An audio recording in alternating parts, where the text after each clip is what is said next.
Well, Kawasaki has dusted off the vaunted H2 moniker for this brand new superbike that we're going to see a road version of very soon. Pretty awesome piece of equipment, but awesome doesn't even come close to talking about this bike.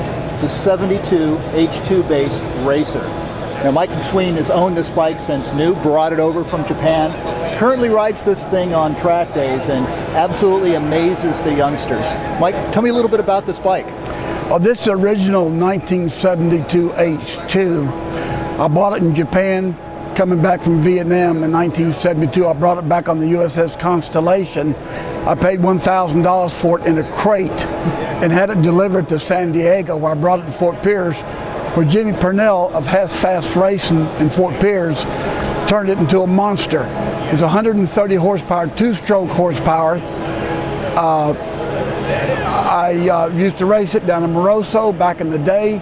What I like to do now is I like to let young people look at history. This is a three-cylinder, two-stroke, 130 horsepower, 5-speed. It's the real deal, and I like to let young people look at history. So what's this thing like to ride? What are the sensations? What does it feel like? It's unbelievable. It's not fun to ride, but it's very exciting. When I get off of it, I'm shaking. You have to be very respectable of this bike, because all the two-stroke guys know the power band on this bike is about 6,200 RPMs, and at that RPMs, the bike comes to life, and it will literally throw you off of it if you're not hanging on to it. It'll bring the front tire off the ground going into 5th gear.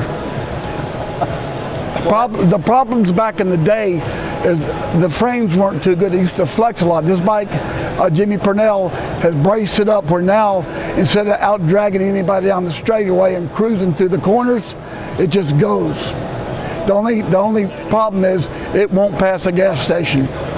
It just won't. It's like flushing the toilet when you're on the pipes. Now the H2s, the street bikes, are even relatively rare now. This is even rarer still. Yeah. How is it getting parts and any kind of support for the thing? Well, I do have to say, if it wasn't for eBay, this bike wouldn't be sitting here, because as a matter of fact, when I got this bike back, I went down to the local Kawasaki store and talked to one of the young guys in the parts department about getting a cover for it. And I told him I want a cover for it H2. He says, no, you got to go see Yamaha. We don't make them. I said, okay, that's good by me. So what I like to do is let young people just have a look-see, because you just don't see them anymore. So you said earlier that occasionally you be at like Barber at the Vintage Festival, you'll fire this thing up. What kind of crowd does that gather? It gathers a big crowd. And I usually tell people with small kids, don't let them get behind it. I tell people it's like a chainsaw on steroids, or maybe on heroin. It'll get your attention. Well, I've ridden the stock H2, and I've ridden some H2s with some modifications, and that bike is a handful. It's a lot of fun to ride, and I have to tell you, knowing that and knowing what this bike is, I got to hand it to you, man. You got a set. Thank you. Thanks very much. Yeah.